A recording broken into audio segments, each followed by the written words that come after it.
Herkese merhaba.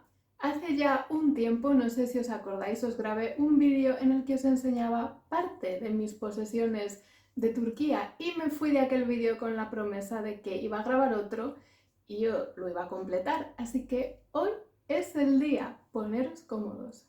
Ya os comenté la vez anterior que la mayoría de las cosas que vais a ver son regalos porque me considero una persona muy afortunada con muy buenos amigos. En el otro vídeo, para la ocasión, me puse la camiseta de la selección nacional turca. Bueno, pues en este vídeo me he puesto otra camiseta que tengo que yo creo que es bastante turca. Y además ya tiene sus años, concretamente 13 años. Estaba yo en el Gran Bazar de Estambul con mis amigos comprando, haciendo nuestras compras. Ellos se compraron unas camisetas con la silueta de Estambul y bueno, pues yo me quise llevar la camiseta más turca que encontrara y encontré esta. Así que la bandera de Turquía va a estar presente durante todo este vídeo. Por cierto, hablando de la bandera de Turquía, yo hice un vídeo sobre este tema hace ya un montón de años explicando su origen y el porqué de su diseño. Si estáis interesados, está apareciendo por aquí en pantalla y os lo dejaré también al final de este vídeo. Y ya que estamos hablando de ropa, pues aprovecho para enseñaros estos pantalones estilo otomano que me compré en las mismísimas puertas del Palacio de Topkapi en Estambul. Seguimos con el tema textil y os enseño este pañuelo que la verdad es que es súper caliente, mirad por este lado, y muy suave. Es de la marca turca Mavi, que significa azul y que es famosa por los vaqueros. Estos dos platos decorativos que veis aquí representan imágenes encontradas en el yacimiento arqueológico de Arslantepe, literalmente en turco significa la colina del león, y que es Patrimonio de la Humanidad desde el 2021. Aprovecho también para recordaros que yo ya tengo un vídeo. Es que, ¿qué vídeos no tengo ya si llevo casi 10 años haciendo vídeos sobre Turquía? Tengo un vídeo en el que os hablo del Patrimonio de la Humanidad por la UNESCO que hay en Turquía. El vídeo aparece por aquí en pantalla por si os interesa, aunque tengo que actualizarlo porque han entrado nuevas cosas, lógicamente. El caso es que en este yacimiento, el de Arslantepe, se han encontrado evidencias que indican que estuvo habitado hace más o menos unos 8000 años. Su ocupación llegó hasta el periodo romano tardío y en época bizantina se utilizó como necrópolis. Sobre todo es famoso por el complejo palacial que se construyó allí en el cuarto milenio a.C. y que sirvió tanto para funciones religiosas como administrativas.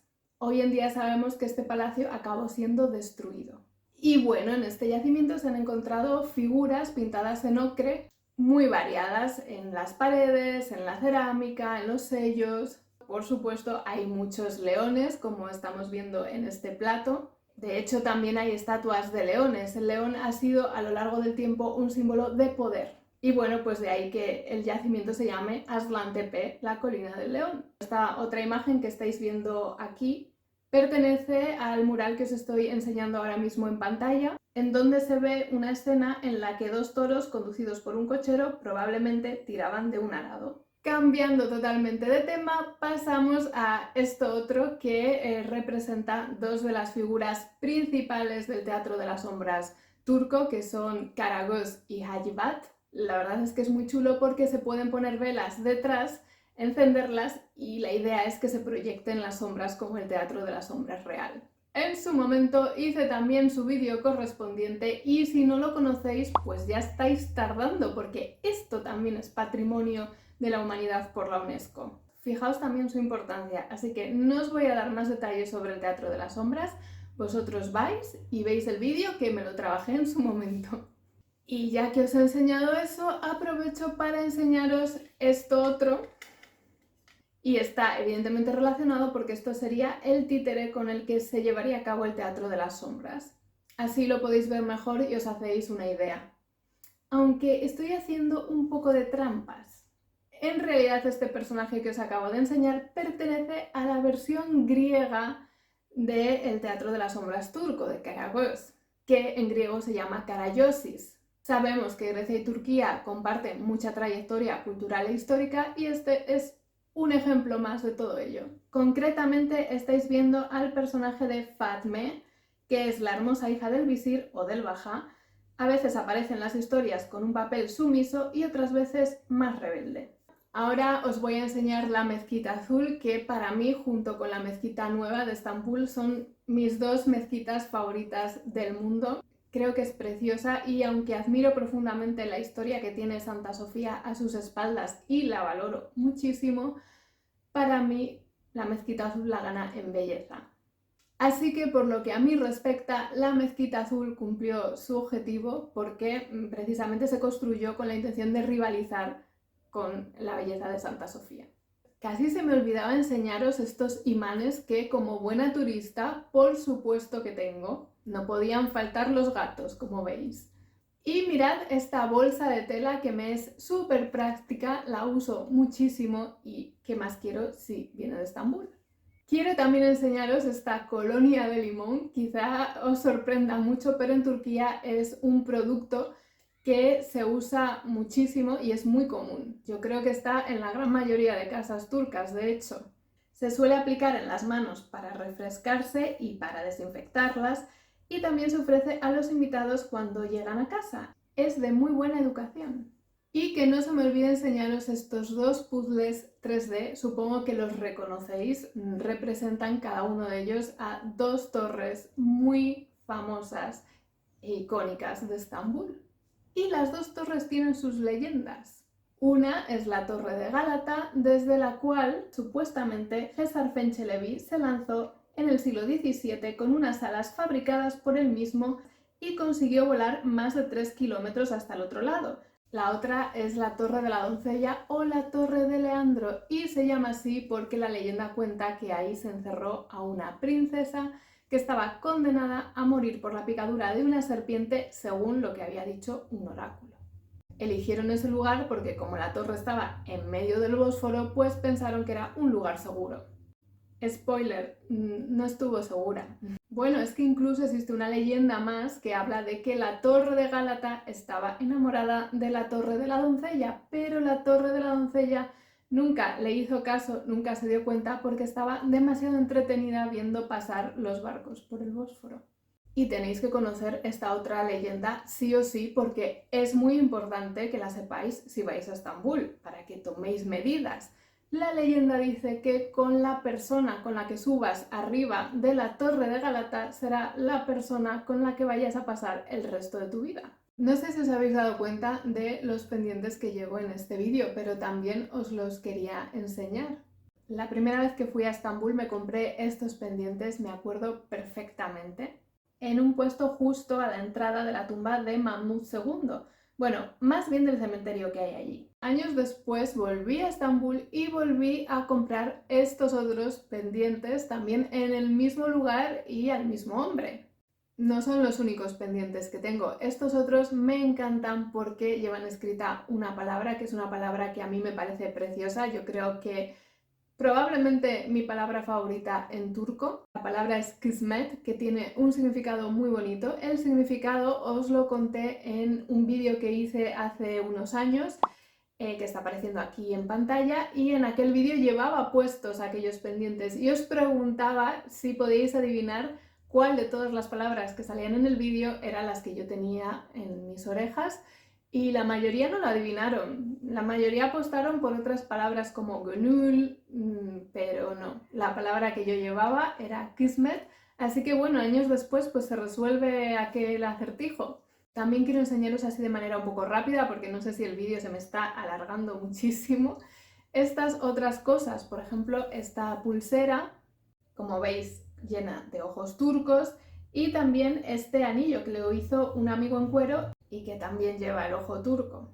Tengo también este tesbih cuyas cuentas son ojos turcos, por lo que pienso que tiene una función mayoritariamente decorativa. Ya sabéis, espero que sí, no me decepcionéis porque yo confío en vosotros, que este objeto tiene funciones religiosas, se usa para rezar o para recitar los nombres de Alá, pero también puede usarse como complemento o para relajarse pasando las cuentas. También os voy a enseñar, que la otra vez no lo hice cuando os enseñé diversos libros que tengo sobre Turquía, estas guías de viaje conversacional que tengo para viajar a Turquía y que bueno, que tengo unas cuantas y estas son solo algunos ejemplos. Y para terminar voy a enseñaros mi colección de música turca. Los que me seguís hace mucho tiempo, y cuando digo mucho tiempo me refiero a muchísimo tiempo, antes incluso que este canal empezara, solamente supongo que algunos pocos sabréis de lo que hablo, porque os voy a confesar ahora mismo una cosa. Yo antes de iniciar este canal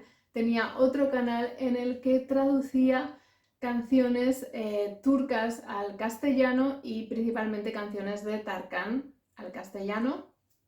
Así que sí, los que me conocen desde hace muchísimo tiempo saben que fui una gran fan de Tarkan. Y como a otros muchos fans de Tarkan, pues nos gustan más sus canciones antiguas.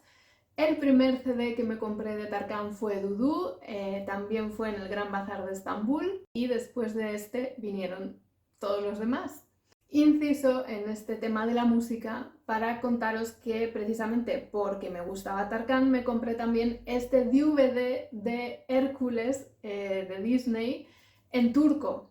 Ahora muchos os estaréis preguntando cuál es la relación entre Tarkan y Hércules. Bueno, pues sencillo, porque Tarkan cantaba una de las canciones del DVD de la película de Disney Hércules, ponía su voz en la versión en turco. En español la canción se llamaba No importa la distancia, en turco se llamó Yolundayım.